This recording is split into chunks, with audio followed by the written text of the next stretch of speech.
Il arrive aujourd'hui au Sénat, le projet de loi Riposte porté par le ministre de l'Intérieur. Rave party, mortier d'artifice, rodéo motorisé, un choc d'autorité et d'efficacité.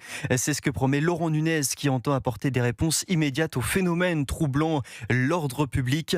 Les débats doivent s'ouvrir cet après-midi avant un vote prévu la semaine prochaine. Oui, le texte prévoit aussi de faire de l'usage de protoxyde d'azote un délit passible d'1 an d'emprisonnement. Ce gaz hilarant à l'origine de nombreux accidents, calvaire également pour les centres de déchets ménagers, pas en mesure de les traiter. Illustration ce matin sur Europe 1 dans le centre de déchets de Siom en Essonne. Reportage Emma Ben Youssef Sudarovic. Dans le centre de contrôle de l'usine, 2 écrans montrent l'intérieur de l'incinérateur. Plusieurs fois par jour, Valérie Béret, directrice générale adjointe de Siom, y voit des bonbonnes de protoxyde d'azote exploser. D'un seul coup, ça devient beaucoup plus lumineux. Souvent, les bouteilles sont vides ou quasiment vides, donc quand elles explosent, ça fait peu de dégâts.